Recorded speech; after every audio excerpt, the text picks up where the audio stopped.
for joining us today. Our meeting agenda we're going to review in a minute, but I did want us to all briefly introduce ourselves.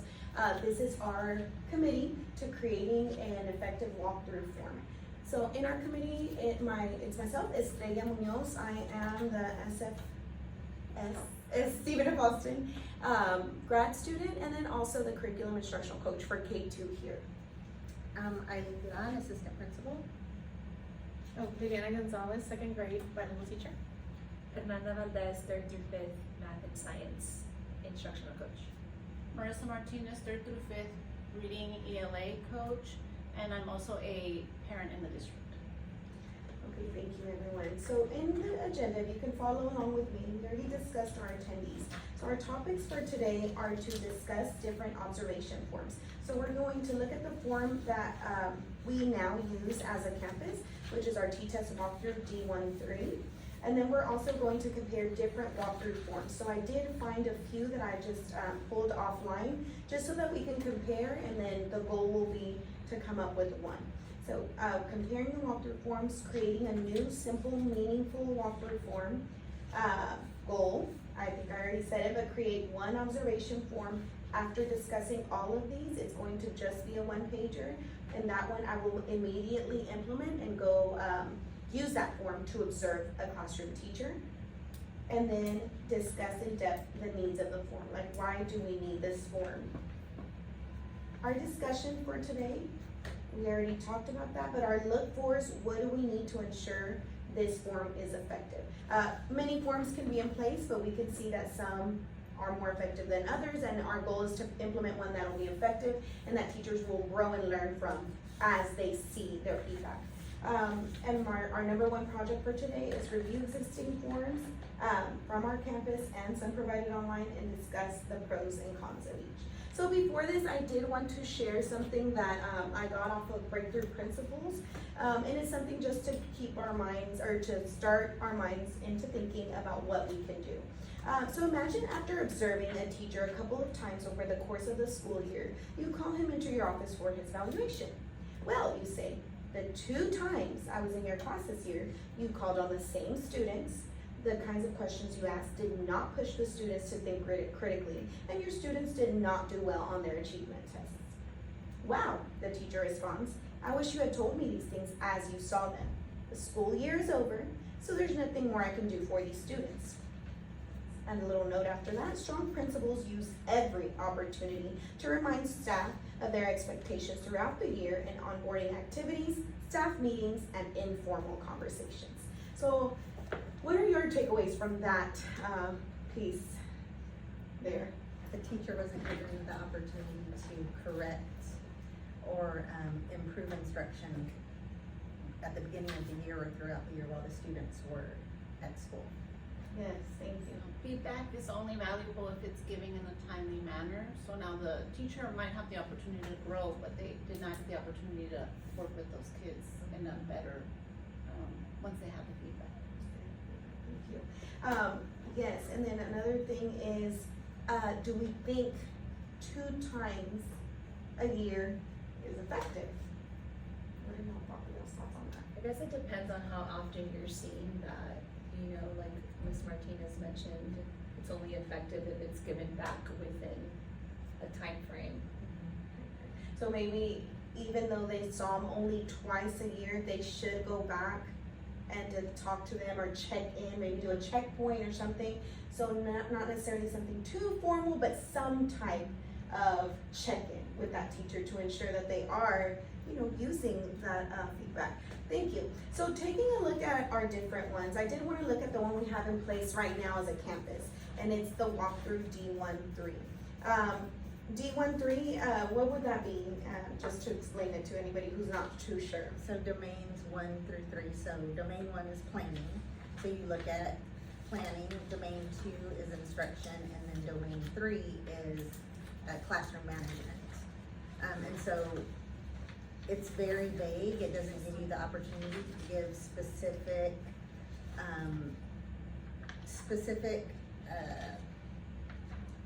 things that you're observing that the teacher would need to improve. So you just say it was observed or not observed, but they don't really know what they need to improve in.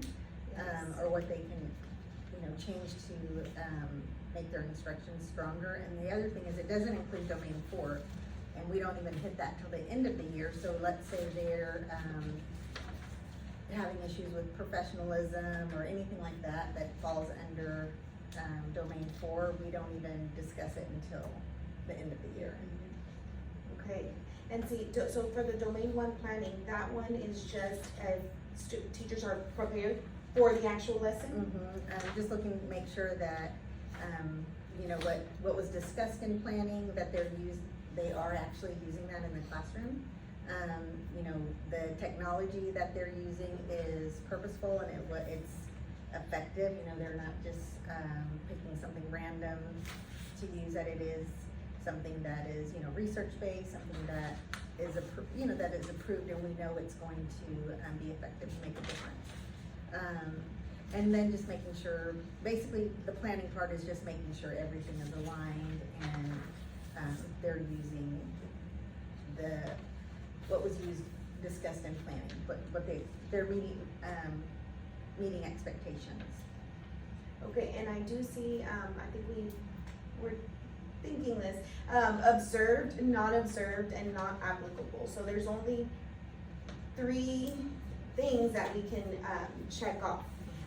Is there anywhere towards the back of the form where we can add some kind of note? There or is, anything? you There can is? add observation notes at the Okay. end, and yeah, you can add notes there. Add some notes there. Mhm. Okay, so maybe something, I don't know if you guys agree with me, but maybe we can add, that new form that we're thinking of implementing, maybe we can have something that has a place for an immediate feedback on the certain thing that either was or wasn't observed. Not applicable, I do believe that's a good, one to have, because we may not see everything in every lesson, and I think that's okay, depending on what wasn't Well, that's applicable. what's hard about it, cause you go into a Right. classroom for 15 minutes. 15 minutes, I was about to make a Yeah, point on for that. 15 minutes, and, Yeah. a lot of times, if you're doing, they've already gone Spelling into, test or something. yeah, You can't see everything if you're having a spelling test, cause that's Right. just a process, and sometimes that takes 20 minutes, and that's not student interaction or anything, that's just them taking a test. But I think it's also important to recognize that this is only a walkthrough, and so it's not gonna determine like your overall evaluation. Absolutely. that is true, but like in the book, where you wanna be giving feedback that's purposeful, not just doing it cause it's a compliance piece, you wanna make sure that it's, cause T-test is supposed to be based on growth, and so you wanna make sure that you're providing feedback that is gonna be useful to the teacher. Does the teacher get a copy of this immediately after, or how does that work? Like, when do they receive their actual? So, I guess it Observation. just depends on the administrator. Sometimes I'll go into a class and I can, by the time I leave, I submit it. But if, let's say it's someone that I went in and I didn't, I saw that there were a lot of things missing, then I'll submit it later, because I wanna go back and really think about my comments and make sure that it's going to, help that teacher, and then I wanna make sure I follow back up go back in to make sure they're implementing the things that I did not see when I went in for those 15 minutes. Does anybody else have anything they wanna point out on this, particular one? It is the one that's used for our teachers. It's 15-minute walkthroughs. Is there a required amount by the district? So, we have to do, if it's, everybody receives 2 walkthroughs in the fall, 2 walkthroughs in the spring. If it's a new teacher, they get 3 walkthroughs in the fall, 3 in the spring. Okay. That's good to know. Just based on some of the articles that I read, I did see that a lot of teachers, including like the millennials, so our newer teachers, and they actually do want feedback. They want the feedback because the goal is to improve, right? So they are wanting feedback, but they don't want everything to be necessarily super formal. So they benefit or just appreciate informal walkthroughs with immediate feedback that just has little suggestions like, I loved your lesson here, but I think you need to tweak here and tweak here. And then you follow right up to ensure they implement it, and again, provide that feedback because they're wanting it. They're actually seeking it, but they wanna, make sure that it's, you know, nice, soft. They don't want you to go in there and technically always be, oh, the person observing to see what is wrong, or the person observing to see what is I'm doing right. They actually just want it just to better themselves. So I did like that after reading a few articles. But let's take a look at the other ones and compare and kind of see what stands out to you guys from the others. So we have different ones. That one of them is the elementary instructional walkthrough observation checklist. That's the one I liked the most. Okay, can you tell us what stood out for you on this So, one? as we were talking about the T-test walkthrough, how it has the observed, not applicable. This one has a lot of things that you can check off, and then right next to it, it has where you can fill in, you know, what are some examples that you saw, or even like some comments based on that specific category. So it breaks it up by like essential question, the activity strategy, the teaching strategy, effective teaching practices, which I feel like are very important, and then any resources that they have displayed.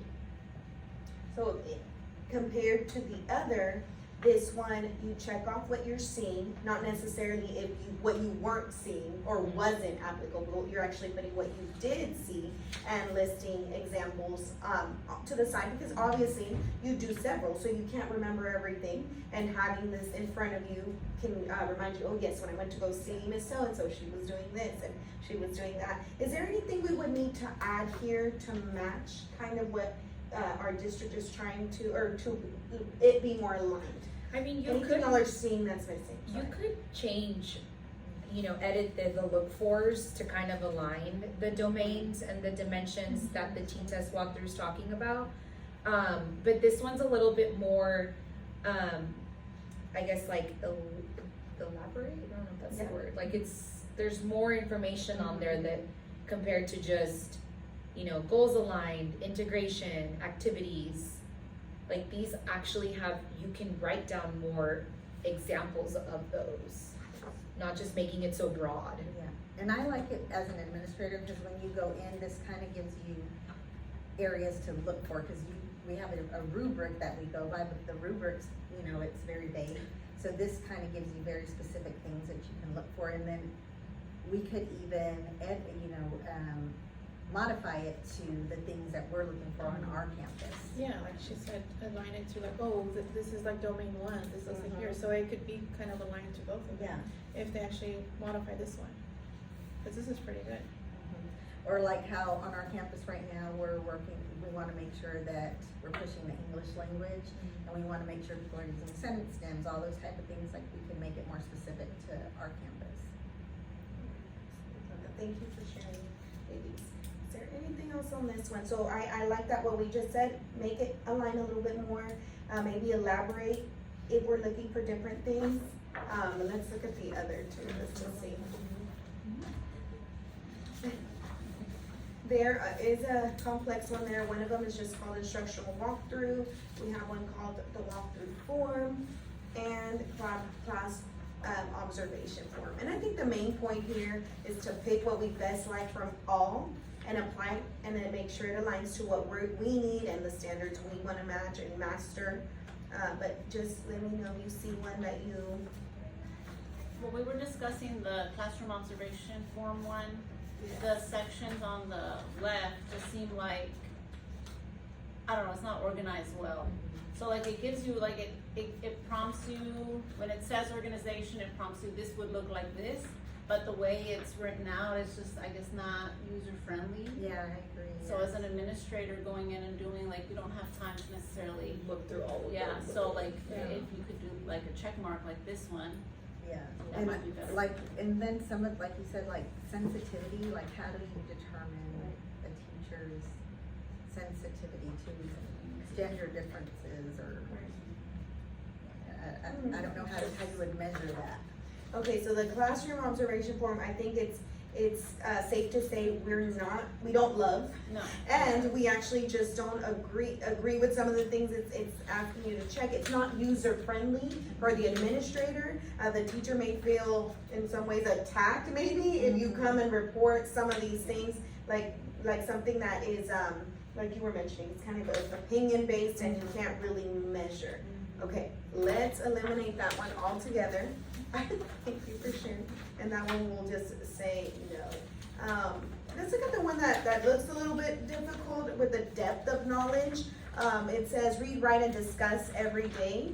Obviously, this may not, I don't know if it works for, well, let's look at it first, but I don't know if it works for maybe math or science observation or that kind of thing. Is this one just for reading or? Well, I like the idea of, like cause it's kinda like what is the teacher, what level of rigor is the teacher reaching? You know, it's kinda a little like Bloom's taxonomy, but I don't know.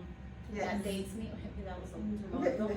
But, so I like the idea of it, but with everything else going on here, it just like becomes, what's it called, like it's so cluttered now. Yes. The form, it's It's kind of overwhelming. For Yeah. 15 minutes, I just think it's so much. Yeah. Well, the other form has Mhm. what's the Similar, level, yes. yeah, which I mean, that's something that we can even include in this one, the level of questions that the teacher is asking. Because I like how they have it here, where like the highest level that was observed, so you would only check off one. Yeah. When you hear, as an administrator doing it, you hear that they reached this level, that's it, you check it off and you can move on past this Yeah. question. Instead of circling Mhm. all these words. So we do like that, the depth of knowledge concept in your walkthrough, but that's something more like this, where it's a checkbox too. And once you've seen what level they reached, you leave it at that, you don't have to keep wondering, oh, well, they use this verb, or they use that verb. Thank you. Yes, I definitely agree. Were they just on the recall, skill, extended thinking, what part were they on? And I guess also let's try to cause we either we're teachers now or were teachers at one point. So I guess what as a teacher would you, if you have your teaching cap or you're a teacher now, what would you like to see or benefit most from when you have a form or an evaluation done on you? Which one would you prefer, and why maybe?